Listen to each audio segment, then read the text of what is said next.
Hello students, welcome again all of you. Today we are going to learn General Science Standard 6, chapter number 7, Nutrition and Diet. So students, here we will going to learn that food are important for different kinds of process. Okay students? But before starting this new chapter, do you remember what we have done in last lecture?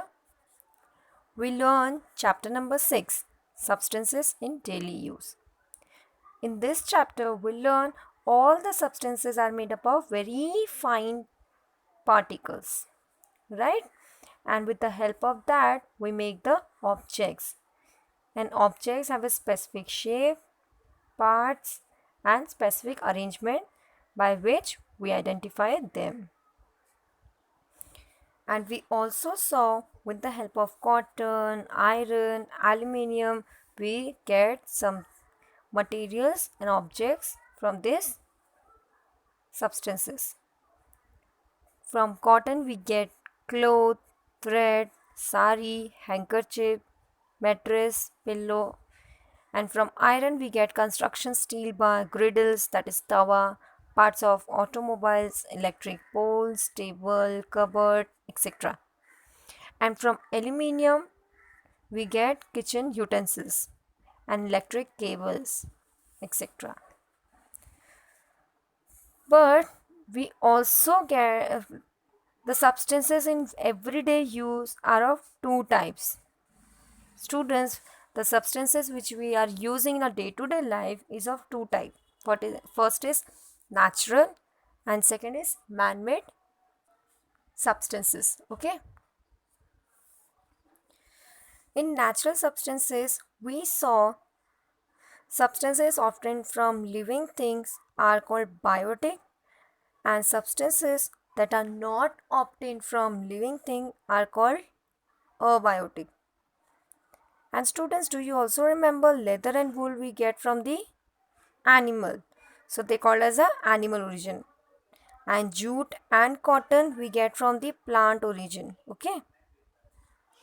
And in man-made we saw that cement is made up of man, made by a man. And with the help of natural resources we make new things for the comfortable life of human being. In this process we also saw how to make rubber, right? Rubber is also two types, remember, natural and man-made. Okay, so in natural, rubber is obtained from the gum or sap of trees.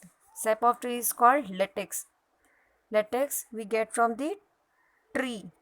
Okay, and artificial rubber is made up of some processes, like rubber is heated with this sulfur for 3 to 4 hours, then give hardness to the rubber, and sulfur is mixed according to the proportion of the purpose of the rubber. Okay, and artificial rubber like rubber band, then toys, ball, right, eraser, all these artificial rubbers. And in also we saw last lecture manufacture the process of manufacturing paper, and I show the short video how properly paper made, right.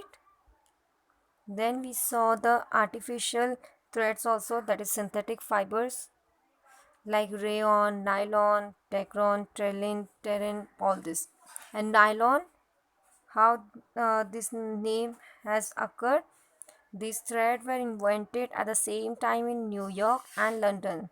Therefore, the initial of New York, that is NY, and London LON, was combined to the name them nylon. Okay.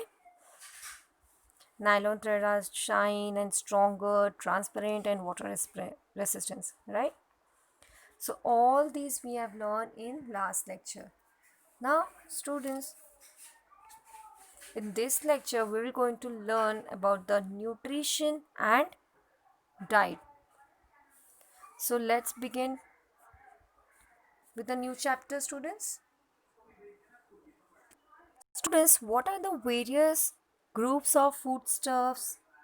Name ones you see in the picture. Now students, open textbook page number 50, okay, and see there's a picture in 7.1 figure, vegetables and grains, right? You can see in the picture vegetables and grains. Which main constituent of food do we get from them? So let us learn with the first point. Living things take food and water and use them for a variety of purposes. Okay. So why basically food is required? Can you tell student why basically food is required? What are the major functions of this food material in our body? Can you tell? The first function is obtaining energy. Food gives us energy, right? After eating food, we feel very energetic, right? Second is food help in growth of the body. Third is to carry out day-to-day functions of the body. Daily functions of the body like walking, talking, speaking. Even there are many activities inside our body like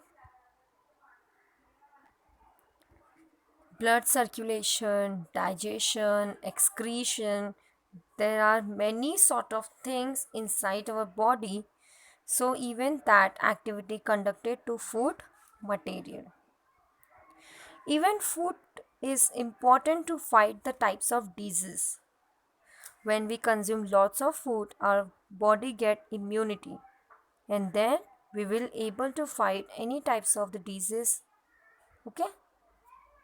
So food is the basic material of our day-to-day life. Understood? You can see the points of nutrients and foodstuff also. There are six nutrients, that is carbohydrate, fat, protein, fibers, vitamins and minerals.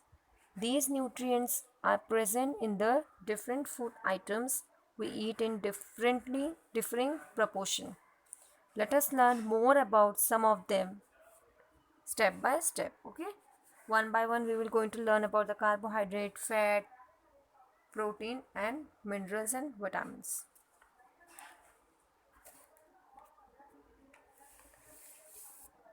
So whatever constitute we get from the food which are there inside the food material, that constitute we called it as nutrient. Okay, you can see the orange column of your textbook, right? So what are the basic constitute? Fat, carbohydrate, protein, fiber, vitamins and minerals. We call them as nutrient. In living things, the process of taking in food and water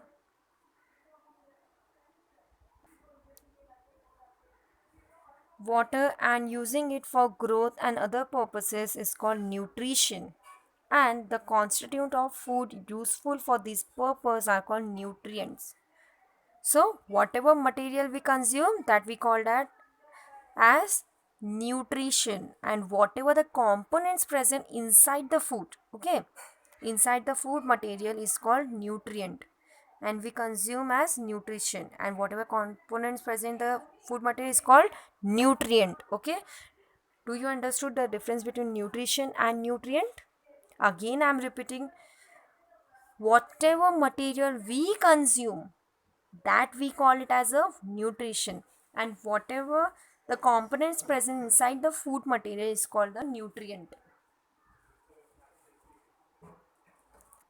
So students, hope you understood whatever I explained till now. Okay, so students, further points of this chapter we will going to learn in next lecture.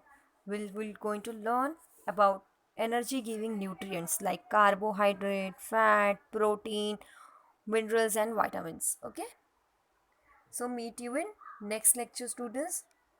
Thank you.